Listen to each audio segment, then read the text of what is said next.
வணக்கம் நண்பர்களே. மறுபடியும் சிக்ஸ் பேக் சீரீஸ்ல இன்னைக்கு டே 4. பட் அந்த டே 4 நான் என்னென்ன பண்றேன் அதை காட்டுறதுக்காக நான் அந்த வீடியோ பண்ணல. நான் இந்த வீடியோ பண்றதுக்கான முக்கியமான ரீசனே ஒர்க் அவுட் அனுபவம் இல்லாம எனக்கு வெயிட் லாஸ் பண்ணணும், பாடி நான் ஏத்தணும், இல்ல பாடி ரீகம்போசிஷன் ஆர் ஃபிட்னஸ் ஆக்டிவிட்டி எதுவுமே இல்லாம இப்ப நான் ஸ்டார்ட் பண்ண போறேன். பட் அதை எப்படி ஸ்டார்ட் பண்றது அப்படின்னு ஒரு சில ஹெசிடேஷனோட இருப்பீங்க இல்லையா, அவங்களுக்காக தான் இந்த வீடியோ. நம்ம என்ன பண்ணாலுமே இங்க இதுதான் சரி, இது தப்பு அப்படின்றது இங்க அப்படி கிடையாது. ஆனா நமக்கு இன்ஜுரி, நம்ம ஒரு ப்ராசஸ் பண்றோம் அப்படின்னா, நம்ம ஒரு ஆக்டிவிட்டி பண்றோம்னா அதுல இன்ஜுரி வரல அப்படின்னா அது சரி. இன்ஜுரி வந்தா நம்ம பண்றதுல ஏதோ ஒரு தப்பு இருக்கு, கரெக்டுங்களா? அப்ப இன்ஜுரி வராம நம்ம ஒண்ணு ஃபாலோ பண்ணிட்டே இருக்கோம் அப்படின்னா அதுல ரிசல்ட் வரல. அப்ப ரிசல்ட் வரணும்னா நம்ம என்ன பண்ணணும்? இப்படிப்பட்ட ஒரு நோக்கம் நமக்கு கண்டிப்பா இருக்கணும். ஓகேங்களா? இன்ஜுரி ஃப்ரீயா நம்ம பண்ற ப்ராசஸ் நமக்கு நம்ம பாடியில ரிசல்ட் கொடுக்கணும் அப்படின்ற ஒரு தெளிவான ஒரு புரிதல் இருக்கணும். ஆனா இங்க நான் பாக்குற பெரும்பாலான மக்கள் ஃபிட்னஸ் அப்படின்ற ஒரு விஷயத்துக்கு நம்ம ஸ்கெடியூல்ல இருந்து 24 மணி நேரமும் நான் வேலையில தான் பாருங்க. 24 மணி நேரம் எனக்கு வேலையில இருக்கேன், அது போக எக்ஸ்ட்ராவா எனக்கு டைமே இல்லை அப்படின்னு சொல்லக்கூடிய நபர்கள் நிறைய பேர் இருக்காங்க. ஃபிட்னஸ் அப்படின்றது நம்ம இப்போ நமக்கெல்லாம் அப்பாற்பட்ட விஷயம் அப்படின்றது கிடையாது.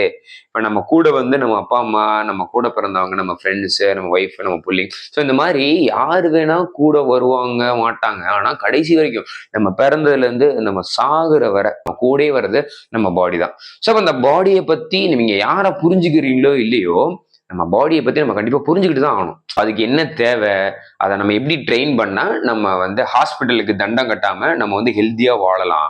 ஸோ அந்த பேசிக்கான அடிப்படையான புரிதல் நமக்கு வேணும். நான் அதுக்காக இப்போ பாடி பில்டிங் முக்கியம், இல்ல நீங்க கிராஸ் ஃபிட் பண்ணுங்க அது முக்கியம், இல்ல கேலிஸ்டனிக்ஸ் பண்ணுங்க அது முக்கியம், இல்ல ஏன் கூட நான் நான் எடுக்கிற டான்ஸ் ஃபிட்னஸ் கிளாஸ்க்கு ஜாயின் பண்ணுங்க, அந்த மாதிரி ப்ராசஸை ப்ரமோட் பண்றதுக்காக நான் அந்த பாயிண்ட் சொல்லல.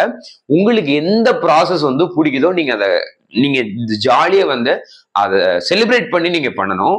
இந்த ஃபிட்னஸோட இம்பார்ட்டன்ஸை நீங்க புரிஞ்சுக்கணும். But at the same time உங்களை நீங்க எக்ஸ்பிரிமெண்ட் பண்றதுக்கு ஹெசிடேட்டே ஆகக்கூடாது. எடுத்த உடனே ரிசல்ட் நோக்கி போகாம, இப்ப நீங்க ஒரு ப்ராசஸ் கத்துக்கிறீங்க, நீங்க பைசப் கர்லே போடுறீங்க, இல்ல புஷ்அப்பே போடுறீங்கன்னா ஃபர்ஸ்ட் அதோட ஃபார்ம், அது எப்படி நம்ம பண்ணணும், இது எங்கெங்கெல்லாம் ஒர்க் ஆகும், அந்த மூமெண்டோட அந்த ஒரு எக்ஸாக்டான ஃபீலை அந்த எக்ஸாக்டான அந்த விஷயத்த நம்ம புரிஞ்சுக்கணும். ஸோ அந்த ப்ராசஸை புரிஞ்சுக்கிட்டா மட்டும்தான் ரிசல்ட் நோக்கி போக முடியும். இப்போ நீங்க எக்ஸாம்பிள் பாடி நீங்க ஏத்தணும், வெயிட் ஏத்தணும் அப்படின்னா இவ்வளவு கேலரிஸ் நீங்க சாப்பிடணும். சைட் பை சைடு ஸ்ட்ரென்த்ல ரொம்ப கவனம் செலுத்தணும். கார்டியோ கொஞ்சம் பண்ணா போதும், டெய்லி இவ்வளவு பர்சன்ட் கார்டியோ பண்ணா போதும் அப்படின்னு இருக்கும். அது ஓகே. இது ஜென்ரலா பாடி ஏத்தணும்னு சொல்றவங்க, இல்ல பாடி குறைக்கணும், வெயிட் லாஸ் பண்ணணும், ஃபேட் லாஸ் பண்ணணும் அப்படின்னா அதுக்கும் அதே மாதிரிதான். டெபிசிட் போகணும், கார்டியோ இவ்வளவு ஒரு நாளைக்கு இவ்வளவு பண்ணணும், ஒரு வாரமும் இவ்வளவு ப்ராக்ரஸ் பண்ணணும் அப்படின்னு இருக்கும். ஸோ நீங்க எந்த ப்ராசஸ் வேணாலும் நீங்க விரும்பி செய்யறதா இருந்தாலும் செய்யலாம். பட் அதுக்கு முன்னாடி நாம அதை புரிஞ்சுக்க ட்ரை பண்ணணும். அந்த ப்ராசஸ்ல நம்ம பாடி எப்படி ஃபங்க்ஷன் ஆகுது அப்படின்ற விஷயத்த எக்ஸ்ப்ளோர் பண்ணணும். எக்ஸ்ப்ளோர் பண்ணி அதை எக்ஸ்பெரிமெண்ட் பண்ணி பார்க்கணும். ஹெசிடேட் ஆகாம அதை பண்ணணும். இன்ஜுரி ஃப்ரீயா அதை பண்ணணும். எடுத்த உடனே எல்லாத்துக்குமே ஒரு அதர் பர்சனோட ஹெல்ப்பை நம்ம எதிர்பார்க்கிறது எனக்கு என்னமோ அது சரின்னு படலை. ஏன்னா எதை பத்தியோ நம்ம எக்ஸ்ப்ளோர் பண்ணுவோம். ஏகப்பட்ட ட்ரெஸ்ஸை பத்தி, சாப்பாடை பத்தி, மொபைலை பத்தி, பைக்கை பத்தி, டெக்னாலஜி, இங்க டிராவல் பண்ணணும், அங்க டிராவல் பண்ணணும், இங்க போயிட்டு இந்த ட்ரெஸ் வாங்கணும், இங்க போயிட்டு இந்த சாப்பாடு சாப்பிடணும், எதை பத்தியோ நமக்கு ஒரு இன்ட்ரெஸ்ட் இருக்குல்ல. நம்ம ஃபிட்னஸ், நம்ம பாடியை பத்தி புரிஞ்சுக்கிட்டு, நம்ம பாடி நம்ம கூடயே வாழ்ற நம்ம கவசம், நம்ம கூடு. ஸோ அந்த கூடை எப்படி ட்ரெயின் பண்றது அப்படின்றத பத்தி கொஞ்சம் நம்ம ரொம்பவே கேர் பண்ணணும் இல்லையா?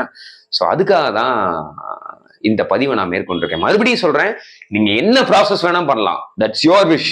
ஆனா அது நமக்கு என்ன மாதிரியான ஒரு எஃபெக்டை பாடியில கொடுக்குது அப்படின்றத புரிஞ்சுக்கிட்டீங்கன்னா உங்களுக்கு என்ன ரிசல்ட் வேணுமோ அது கரெக்டா கிடைக்கும். அவ்வளவுதான். ரொம்ப பொங்கிட்டே நினைக்கிறேன். ஓகே, அப்படியே பார்த்துட்டே இல்லாம சப்ஸ்கிரைப் பண்ணிட்டு சப்போர்ட் பண்ணுங்க. அடுத்த வீடியோல பார்க்கலாம். தொடரும்.